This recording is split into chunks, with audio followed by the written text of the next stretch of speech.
ଆପଣ ଏମିତି ମଝିରେ ମଝିରେ ଗୀତ ଶୁଣିବାକୁ ପାଉଥିଲେ କି? ନା ପ୍ରଭୁଙ୍କର କଥା, ପ୍ରଭୁଙ୍କର ପ୍ରବଚନ? ଏଠି ଗୋଟେ ପ୍ରବଚନ ଦେବା ବାଲା କିଏ ନାହାନ୍ତି। ତିନିଟା ରଥକୁ ବି ଜଣେ ବି ଥାନ୍ତା, ଗୋଟେ ମାଇକ୍ ଲଗେଇ ବଡ଼ ବଡ଼ କଥାରେ ଯଦି ପ୍ରଭୁଙ୍କର ମହିମା ଗାଇଥାନ୍ତେ, ତାହେଲେ ଭାଇ କେତେ ହେଇଥାନ୍ତା। ଆଉ ଲୋକ ପ୍ରଭୁଙ୍କ ବିଷୟରେ କିଛି ନା କିଛି ଆହୁରି ଅଧିକ ଜାଣିଥାନ୍ତେ। ପ୍ରଭୁଙ୍କର ସେଇ ଯୋଉ ଅମୃତ ବାଣୀ, ସେ ଜ୍ଞାନ, ଯୋଉ ପ୍ରଭୁଙ୍କର ଯେତେ ନାମ ଅଛି ଭାଇ, ସବୁ କାହିଁ କିଏ ଲୋକ ଜାଣିଲେ? ଆପଣ ଯେତେ ବି ଦେଖୁଛନ୍ତି, ଯେତେ ବି ମାଧ୍ୟମ ଅଛି ଆମର ପରମ୍ପରାର, ଆଉ ଦେଖିବେ ସବୁ କିଛି ନା କିଛି ଗୋଟେ ପଛରେ କିଛି ଉଦ୍ଦେଶ୍ୟ ଥାଏ। ଯେମିତି ମୁଖ୍ୟ ଉଦ୍ଦେଶ୍ୟ ହେଲା ପ୍ରଭୁଙ୍କର ମହିମା ଏବଂ ପ୍ରଭୁଙ୍କର ବାକ୍ୟା, ପ୍ରଭୁଙ୍କର କଥା ସମସ୍ତଙ୍କ ଆଗରେ ଜଣେଇବା, ସମସ୍ତଙ୍କୁ ଜଣେଇବା କି ଆମ କାଳିଆ ଠାକୁର କିଏ ଏମିତି। ଏଇଥିପାଇଁ ତ ରଥଯାତ୍ରା। ଯଦି ବି ଏଇ ରଥଯାତ୍ରା ଦେଖିଲେ ଅନ୍ୟ ଜଣର କିଏ ଯିଏ ବି ଜାଣିନଥିବ ଭାଇ ଏ ରଥଯାତ୍ରା କ'ଣ, କି ନହେଲେ ଭାଇରେ କିଏ ରଥଯାତ୍ରା କାହିଁକି କରାଯାଏ, ଅନ୍ୟ ବାହାରେ ବି ଲୋକ ବି ଯଦି ଦେଖିଥାନ୍ତେ, ତାହେଲେ ଭାଇ ଆଶ୍ଚର୍ଯ୍ୟ ହେଇ ପଚାରୁଛନ୍ତି କି ନାଇଁ ଭାଇ ଏଟା କ'ଣ? ମତେ ତ ଏବେ କେତେ ଜଣ ବି ପଚାରିଲେ ଭାଇ ଏ କାହା ସେ ବୋଲ ରେ ହୋ, ଇଏ କ୍ୟା ହେ। ସେମିତି ସମସ୍ତେ ଜାଣନ୍ତି, ଏଇଥିପାଇଁ ତ ଏସବୁ କରନ୍ତି। ପ୍ରଭୁଙ୍କର ନାମ କି ମୁଁ ସେକୁ ପୁଣି ସେ ଯୋଉ ଆମର ହିନ୍ଦୀ ସାଙ୍ଗ ଆସିଥିଲେ ତାଙ୍କୁ କହିଥିଲି ଭାଇ ये हमारा परंपरा है, जो हम भगवान जगन्नाथ और बलभद्र और सुभद्रा को इसी रथ यात्रा के दिन मेरे भाई यहाँ पर हम रथ यात्रा करते, रथ में बिठा के दूसरी जगह लेके जाते, ऐसा एक परंपरा है। ताकि जानिले प्रभु जगन्नाथ किए कौन सेମିତି जानिले। এইଥିପାଇଁ ଯେତେ ବି ଆପଣ ଦେଖୁଛନ୍ତି ପରମ୍ପରା ସବୁ ଏମିତି ପରମ୍ପରା ତିଆରି ହୁଏ। କିନ୍ତୁ ଆପଣ ଯଦି ଏମିତି ଖାଲି ଗୀତ ଲଗେଇ ଛାଡ଼ିଲେ ଲୋକ ଜାଣିବେ କୁଆଡ଼େ ପ୍ରଭୁଙ୍କର ନାମ କିଛି ନୁହଁ ଭାଇ ତୁଣ୍ଡରେ।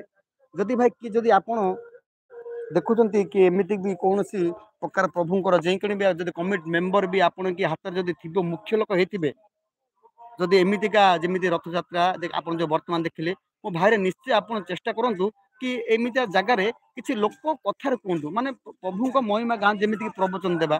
ଜଣେ ଯୋଉ ପ୍ରବଚନ ଦିଅନ୍ତି ଯେ ପୁରୀ ମନ୍ଦିର ଦେଖନ୍ତୁ, ଏଇ ଆମର ସେ କଳା ଠାକୁର କାଳିଆ ଠାକୁର ବିଜେ କଲୋନୀ ରଥ ଉପରେ ଆଉ କେତେ ଭକ୍ତ ଆସିନାହାନ୍ତି, କାହାକୁ ସେ ଅପେକ୍ଷା କରିଛନ୍ତି, ରଥ ଯାଉନାହିଁ, ରଥ ରହିଗଲା ମଝି ବାଟରେ।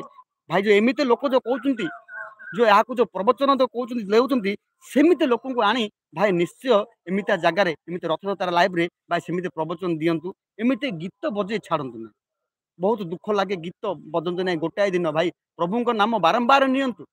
କ'ଣ ଗୀତ ମାଧ୍ୟମରେ ପ୍ରଭୁ ଆଜି ସମସ୍ତେ କାହାର ମନ ଅଛି କି? ଦେଖନ୍ତୁ ବର୍ତ୍ତମାନ ଆପଣ ଏତେ ଗୀତ ବାଜୁଛି, ବର୍ତ୍ତମାନ ଆପଣଙ୍କ ମନ ଧ୍ୟାନ ଯାଉଛି କି? କିନ୍ତୁ ଯୋଉ ମୁଁ ସେ ଶବ୍ଦଟା କହିଲି କେମିତି ଆପଣଙ୍କ ମନକୁ ମନ ଜ୍ଞାନକୁ ଆପଣ କେମିତି ହଠାତ୍ କିନା ଆପଣଙ୍କ ହୃଦୟକୁ ଛୁଇଁଲା। ଗୀତ ଭାଇ ସବୁ ଶୁଣୁଛନ୍ତି, ସମସ୍ତେ ଏମିତି ହିଁ କହିବେ। ଆଉ କଥାରେ ଅଛି ଯୋଉ ପ୍ରବଚନ ପ୍ରଭୁଙ୍କ ନାମ କହିବା, ପ୍ରଭୁଙ୍କ ବାଖ୍ୟାତ ପ୍ରଭୁଙ୍କ ମହିମା ଯୋଉ ପ୍ରଚାର କରିବା, ତାହାରେ ବହୁତ ଅନ୍ତର ଥାଏ। ଯଦି ସେୟା ହେଇଥିଲେ ବହୁତ ଭଲ ହୁଅନ୍ତା। ମୋ ଭାଇ ଯଦି ଆପଣମାନେ ଯଦି କାହାର ହାତରେ ଏମିତି ଅଛି, ଯଦି ଆପଣ କୌଣସି ବୁଝାମଣା କରୁଛନ୍ତି କୌଣସି ବି କ୍ଷେତ୍ରରେ, ଆପଣ ଯେକୌଣସି ବି କ୍ଷେତ୍ରରେ ପ୍ରଭୁଙ୍କ କ୍ଷେତ୍ରରେ, ଯେମିତିକି ଆମ ରଥଯାତ୍ରା ଯେମିତି ଆପଣମାନେ ଦେଖିଲେ, ଆପଣଙ୍କ ଗାଁରେ ଯେକୌଣସି ବି ଅନୁଷ୍ଠାନ ହଉ ଭାଇରେ, କିନ୍ତୁ ପ୍ରବଚନ ବାଲା ଯିଏ ପ୍ରବଚନ ଦିଏ, ଯିଏ ପ୍ରଭୁଙ୍କ ମହିମା କହେ, ସେମାନଙ୍କୁ ଆଣନ୍ତୁ। ଏମିତି ଗୀତ ବଜେଇ ଛାଡ଼ନ୍ତୁ ନାହିଁ। ମୁଁ ଏମିତି ଗୀତ ବଜେଇଲେ ଭାଇ କିଏ ପ୍ରଭୁଙ୍କୁ ଚିହ୍ନିବ? ଯଦି ଲୋକ ନୂଆ ନୂଆ ଜାଣିବେ, ପ୍ରଭୁଙ୍କ ବିଷୟରେ ଜାଣିବେ, ପ୍ରଭୁଙ୍କ ବିଷୟରେ ଶୁଣିବେ, ତାହେଲେ ତ ଈଶ୍ୱର ଭକ୍ତି ହେବେ। ଈଶ୍ୱରଙ୍କ ମହିମାକୁ ଯିଏ ଜାଣିବ ତ ସିଏ ତ ଈଶ୍ୱରଙ୍କ ପ୍ରତି ଯିବ ଭାଇ। କିନ୍ତୁ ଆଉ ଏମିତି ଖାଲି ଗୀତ ବଜେଇବା, ଏହା ମୋତେ ଠିକ ଲାଗିଲାନି। ସବୁ ଜାଗାରେ ଭାଇ ଅନ୍ଧବିଶ୍ୱାସ।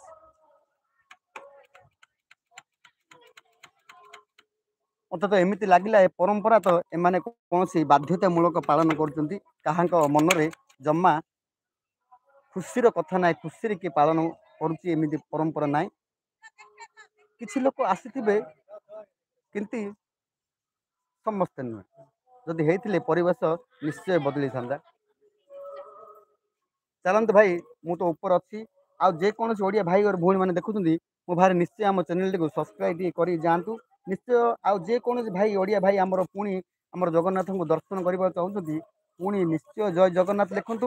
ମୁଁ ଆପଣଙ୍କୁ ପୁଣି ଥରେ ଦର୍ଶନ କରାଇଦେବି।